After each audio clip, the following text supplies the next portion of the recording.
Hey guys, good morning. We just getting our day going here. My first cup of coffee, so bear with me. It is incredibly quiet.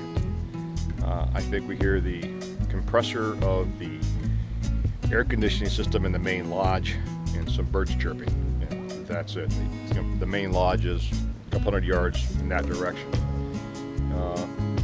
We are staying in this little rustic cabin along this little row of other rustic cabins that were built in the 1930s.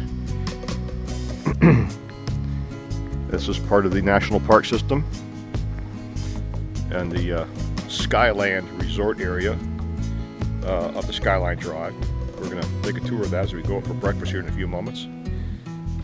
You know, we don't even have a firm itinerary for today. We're up here in the mountains to play, hang around, sightsee, and just enjoy it a little bit.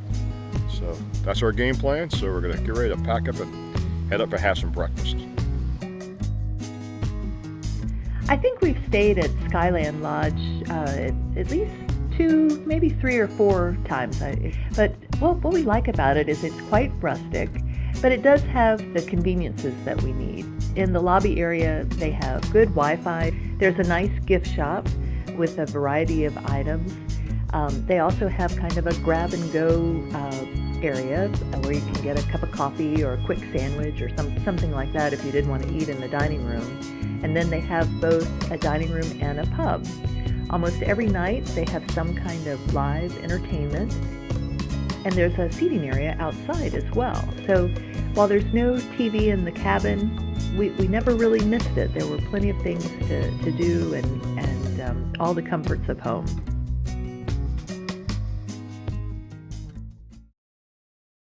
After breakfast, we decided to work off some of those extra calories by doing a morning hike up to a rock formation named Stony Man Summit.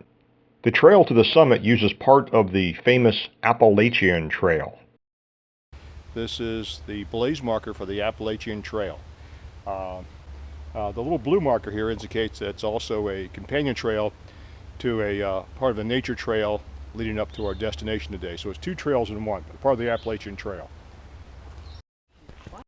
We are at a backcountry intersection. That way is the trail that we're going to the rock formation at the top. Stony Man Summit.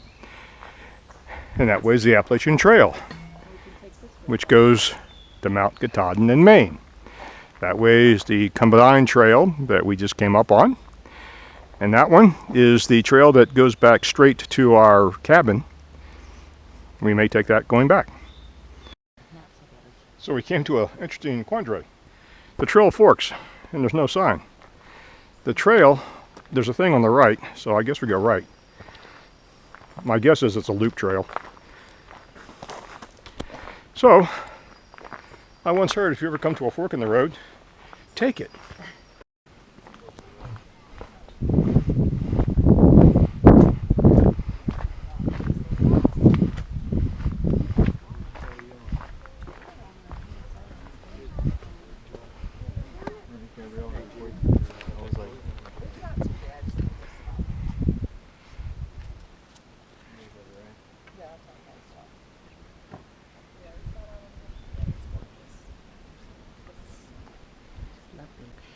This, my friends, is the kind of view you must earn, and I think we should commemorate with a moment of reverence.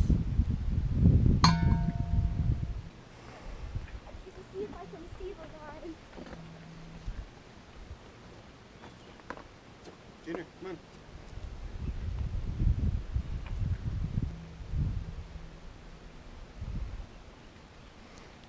I heard that back earlier on the trail while she was testing that sound, and I thought, is there an Asian temple close by that I didn't know anything about? I wish every day included a trek like this. So. Do I have to move? No, you're good. Perfect. We're hiking back to the lodge from Stony Man Summit. Stony Man, and we ran into a section hiker along the Appalachian. Hi. Hi. What is your name? Or you can give us a trail name if you want, if you have a trail name. I don't have a trail name yet. Okay. I'm still pretty new. Okay. So my name is Vicki Tyre, and I'm from Grandview, Texas. Wow. Wow. And you came out here just to do a section hike. Yes, 105 miles of the park. Very good.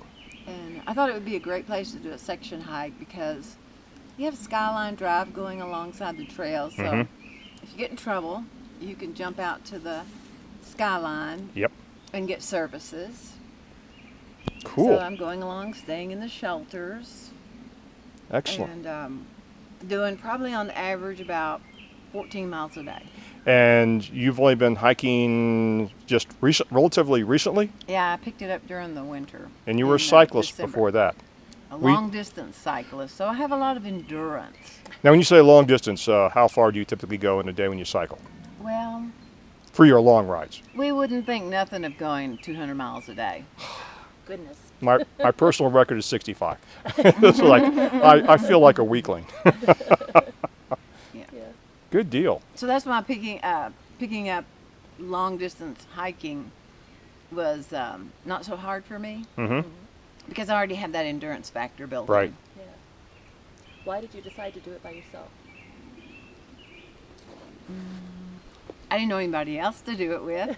Well, that's a good reason. I come from Texas. We have a prairie. We don't have any mountains. Yeah.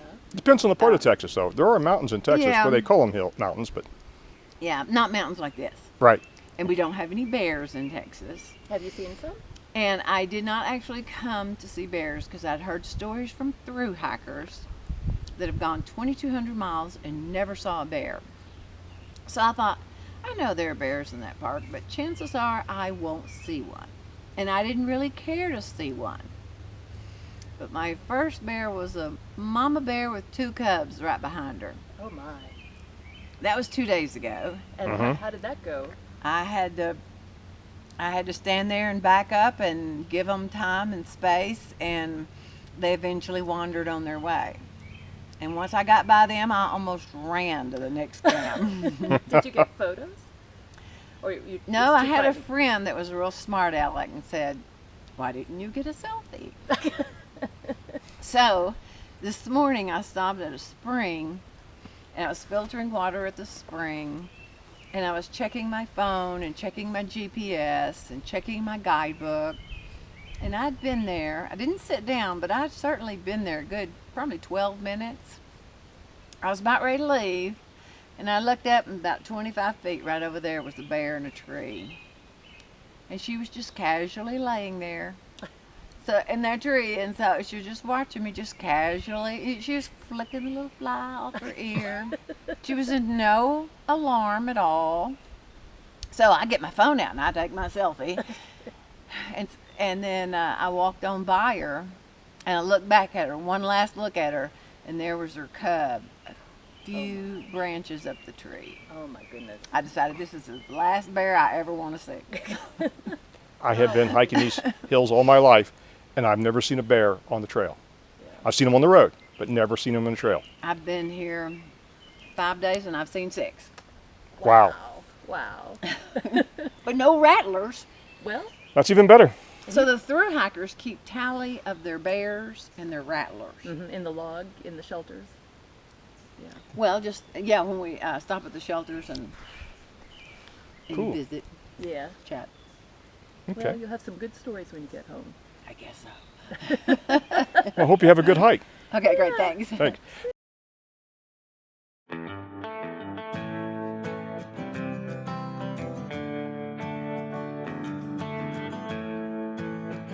After breakfast, we decided to take the Spyder off the mountain to one of our favorite breweries and have lunch. No sooner had we pulled out from Skyland Lodge than we received the first ever warning light on the central console stating brake failure. Considering we're in mountainous terrain, that was a bit intimidating. The warning light said low brake fluid level, which was a bit surprising considering I had checked the brake fluid level before departing on the trip. We pulled over to the first possible place we could find. The brake fluid level appeared to be normal, and I began to pour through the owner's manual to see how to address the problem. And fortunately, we were in a location that Miriam was able to access the internet. It was a bit stressful when the brake failure light kept popping up on the dash. So when we stopped, John's searching the owner's manual and nothing helpful is popping up. So I pulled out my phone and Googled Spyder brake failure indicator, and up popped the Spyder forum, which was very helpful. There were several individuals who'd had this problem and offered various suggestions. And the most logical thought was that maybe it had to do with low brake fluid level.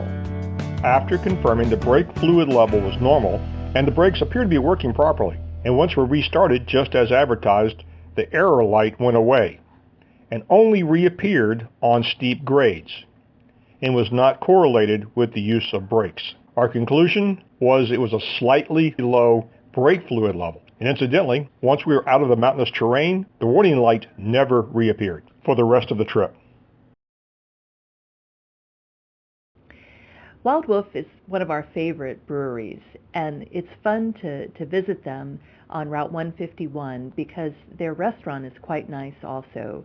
They feature their beers and some of their dishes, like their salad dressings.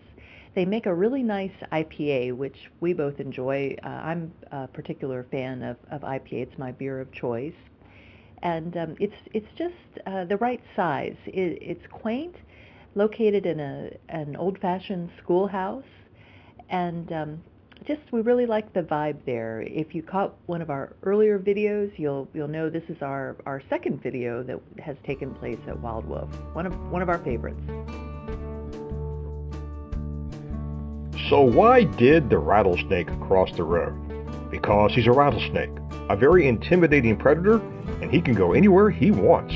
Now this is the kind of wildlife we enjoy seeing.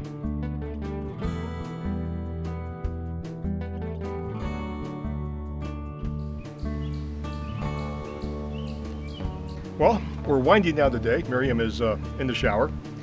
These gnats are troublesome. I have got gnat bites all over my ankles.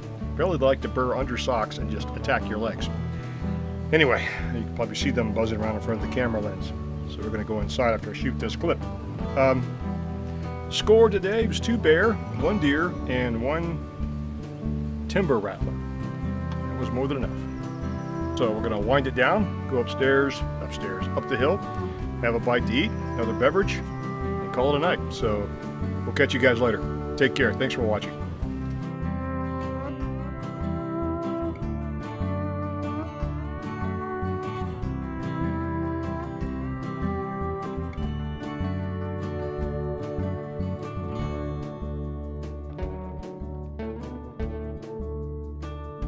If you like this video, give it a thumbs up.